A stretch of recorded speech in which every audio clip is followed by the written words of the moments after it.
Ouais, bonjour les gens. En fait, tout s'est éclairci et c'est bien ce qui me semblait.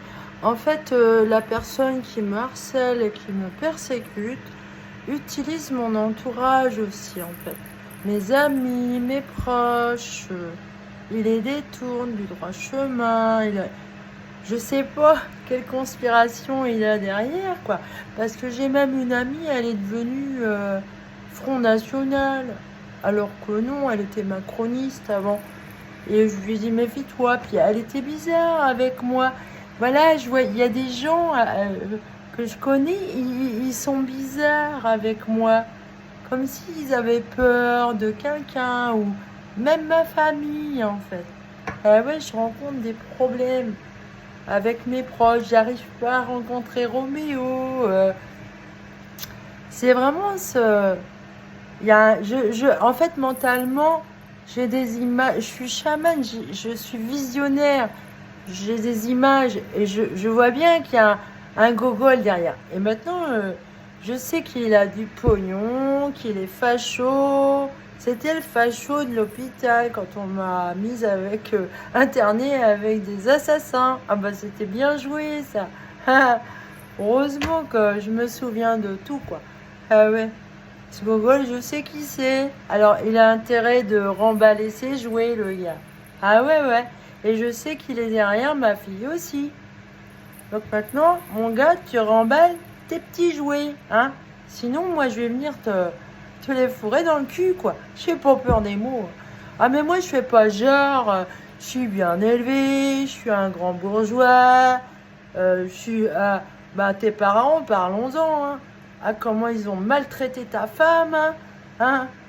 Une fois, je passais l'aspirateur, là, la bonne femme, là, ta mère, elle disait, oh, mettez tout sous le tapis, on n'en a rien à foutre, en fait, de ta femme, hein. T'es méchant, quand même. T'es méchant. Tu es méchant, tu es un fasciste. Tu es un facho. Et ce que je me rends compte, c'est que chez les médecins, il y a beaucoup de fachos. Et c'est normal que Madame Mireille Grosjean, on veuille la faire taire, en fait. Mais dans le milieu des médecins, finalement, ils commencent à se tourner vers elle parce qu'ils voient bien qu'elle a raison, la dame. Eh oui, donc tu vas remballer tes petits jouets. Et pourquoi les élèves en l'os, on les aime pas, ces gens-là, hein? Génétiquement, ils ont un défaut. Mais par contre, ce défaut-là, c'est un atout, en fait. Le professeur Amoni, il explique bien qu'en fait, ces gens-là, ils ont un cerveau normal. Par contre, les messages qu'envoie le corps, c'est des mauvais signaux. Et le cerveau est obligé de jouer de ça. Et donc, il devient intelligent. Voilà. Il se perfectionne, en fait. Et ça fait des gens doués, en fait, les élèves dans l'eau, ça. Ils ont des grosses places importantes. Et ça plaît pas, en fait, aux fachos. Hein, des gens qui ont des défauts génétiques comme ça qui sont... Ah ben, ils aiment pas les handicapés. Hein. Eh non.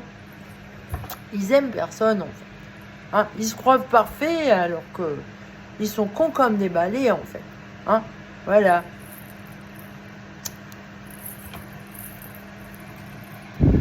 Parce que en plus, au moment où j'ai découvert que j'avais ce problème génétique Ehlers-Danlos, donc mon spécialiste, il a dit je suis une hypermobile, moi. Voilà. Et il est bien placé pour savoir, en fait, le gars. C'est quelqu'un d'adorable, en plus, d'hyper gentil avec ses patients. Il travaille dans les antidouleurs, en fait. Voilà. Et en fait, j'ai bien vu que quand je me suis adressée au professeur Amoni, bizarrement, lui, il a eu des emmerdes après. Il a eu des emmerdes et il m'a écrit un message bizarre. Mais ça a commencé en 2015, quoi. Et le jour où j'ai découvert que j'avais cette maladie génétique, eh ben en fait, je sais lire en fait les documents, donc je peux me diagnostiquer toute seule. Et le professeur Amoni, il le dit. En général, ces gens-là, ils se diagnostiquent tout seuls. C'est eux qui disent. Mais en fait, c'est pour toutes les maladies. C'est le patient qui sait ce qu'il a. Il est capable de voir ce qu'il a. Hein, il sait. C'est lui qui sait où il a mal, c'est lui qui sait où il a quelque chose. Voilà, c'est naturel. Et c'est connais-toi toi-même, en fait. Voilà, bah c'est pas con, ça. Les Grecs, ils étaient forts. Hein. Et, euh, et en fait, ce que je voulais dire, là... Qu'est-ce que je voulais dire? Merde, j'ai loupé un truc. Là, je passe du coq à l'âne et j'ai oublié. Voilà. Bah, en fait...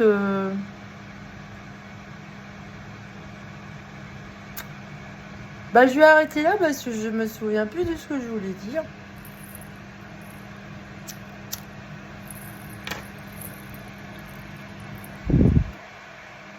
Bah, voilà, ouais. En fait, oui, Monsieur Macron, il y a beaucoup de fachos chez les docteurs.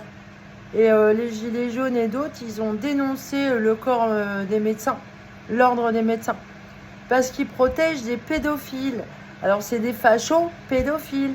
Les fachos, ils détestent les enfants. Ils faisaient des sacrifices d'enfants dans les camps de concentration.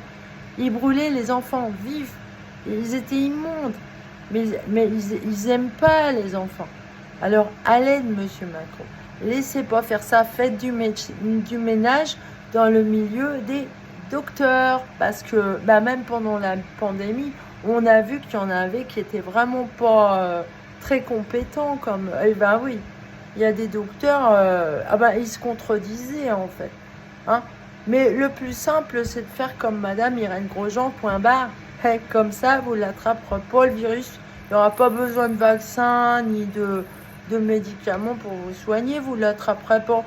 C'est plus simple, point barre. Voilà, le problème est résolu. Salut!